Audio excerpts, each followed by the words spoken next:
A couple of years ago, my partner Laura and I decided to tackle 365 activities all around New Zealand in 365 days. Today is day 152 and we're exploring the Clifden Caves alone. Alright, join me at the end of the video when we're going to cover all the comments you had the first time we published it.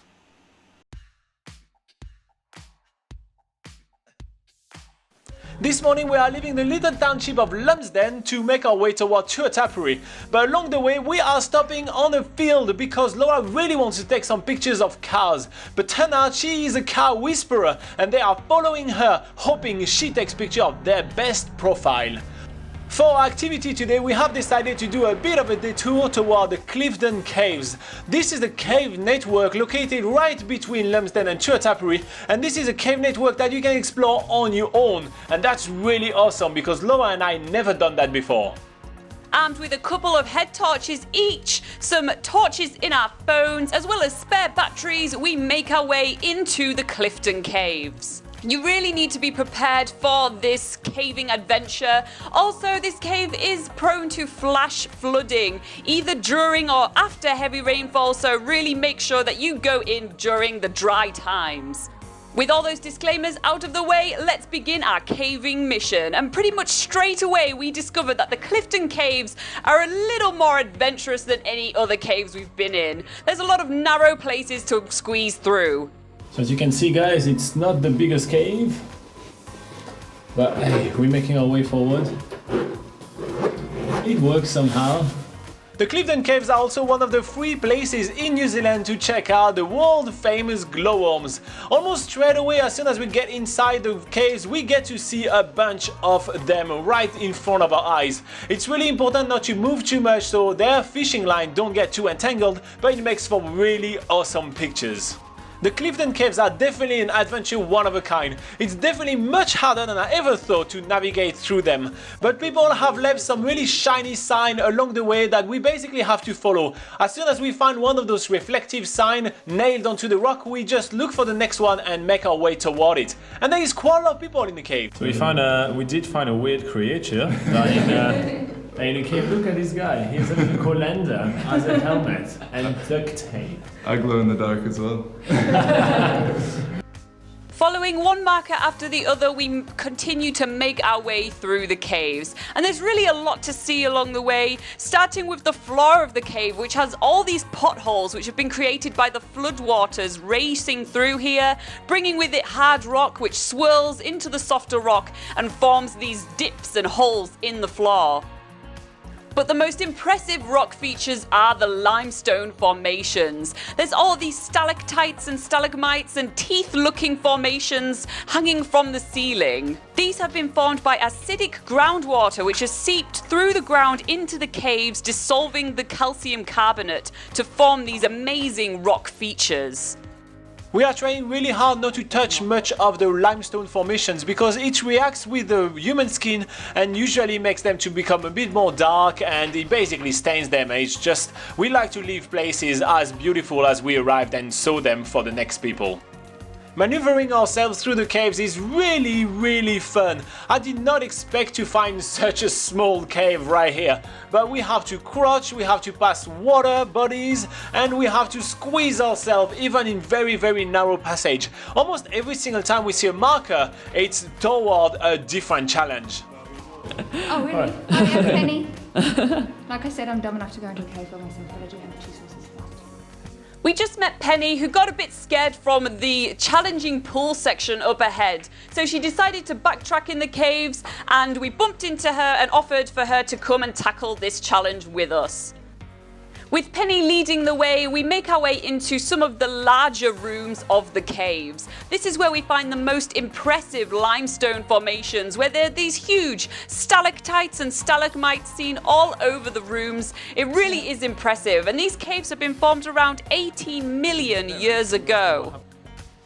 It really feels that every single one of the rooms that we enter is completely different than the previous one. Some of them have massive limestone features and some of them have really teeny tiny ones, and some of them just have massive boulders that are really a wonder of how did they ever get there. As we progress through this section of the cave network, we start hearing more of an echoey kind of sound and a little bit more of a water sound. So this should be the section that Penny was talking about, where there is a really big pool and that made her backtrack. I'm quite apprehensive because I am in an environment I have known nothing about, but I'm really keen to tackle this big challenge. The pool in front of us is massive. It can definitely fit an entire person in its depth. So we are deciding to take off our shoes and we'll try to maneuver ourselves on the edge of it. We're gonna hold on to the cliff, making sure that we don't fall into the icy cold water. It's quite a tough one, so I'm going in first with all the bags and then after it's the girls' turn. I can definitely see why Penny backtracked. All we have is this tiny little ledge which is half submerged in the water to make our way around this pool. Penny decides to take all the boots and hang them around her neck, sporting a brilliant necklace, but eventually we do make it across the pool and it feels awesome. From here we have a few more pools to tackle, but thankfully these ones are a lot shallower for us to just wade through. But then once we get across, it is time for us to put our shoes back on to tackle the rest of the caves. The ladders must be a sign that we are coming towards the end of the caves and making our way higher towards the surface. This is a fucking mission.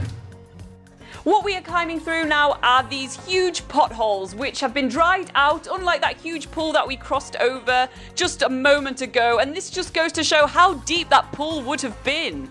We really love taking heaps of pictures in the cave, and for that reason we are falling way behind Penny. She is now super far ahead from us.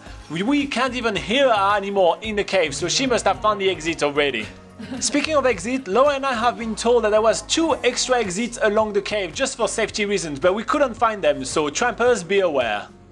My scrotum is having the time of his life, being stretched all over the place, but those caves are amazing and we're getting some sublime pictures.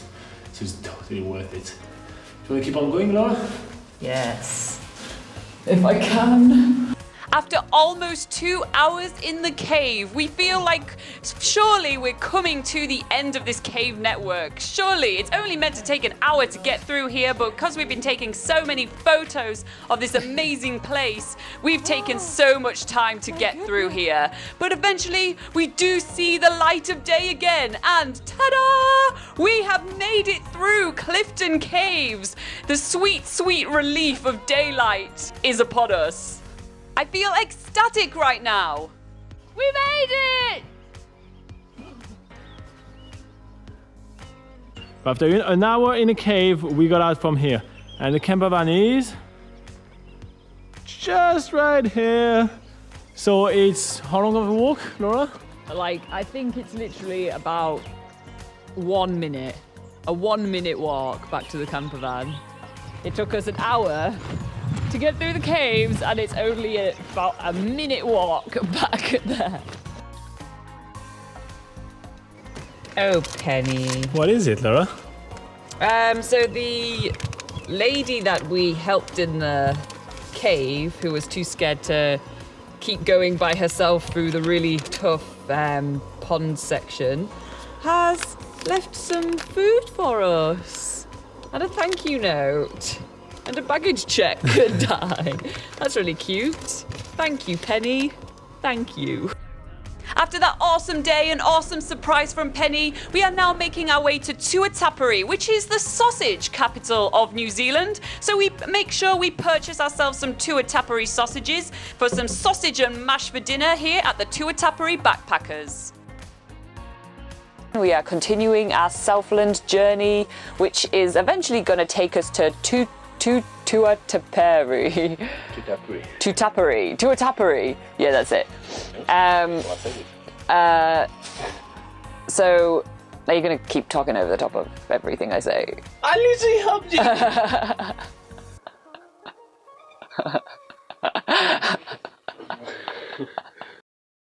Alright guys, so as you can see, this is an activity like no other, and it's not for everybody, but if you are well prepared enough, definitely the Clifden Caves are amazing to visit.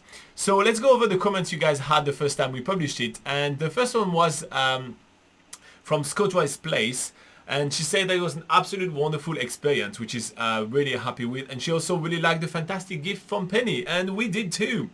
We have Ryan McNeil that says, "This is awesome. Is there any bats?" So not that we were aware of, there was no bat to be seen around, and there was no bat droppings or signs of bats living there anyway, so we couldn't really confirm or deny the existence of bats in this cave, but we think there is not.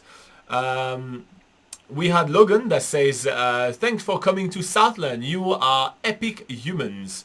That is very lovely. I like that comment. We had Linda that says, I was also there some years ago, alone by myself. I was really in a panic, but there are signs everywhere.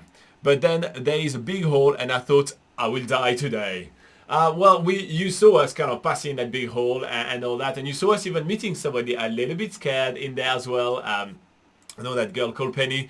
And yeah, it was a lot of fun, but obviously you do need to be prepared. You do need to tell someone where you're going and all that. So yeah, make sure that you're well prepared. Exploring caves is not like alone, especially. It's not something that you take, just easily. You have to do it properly. We had Anna that says, what an adventure, but probably not for a claustrophobic like me.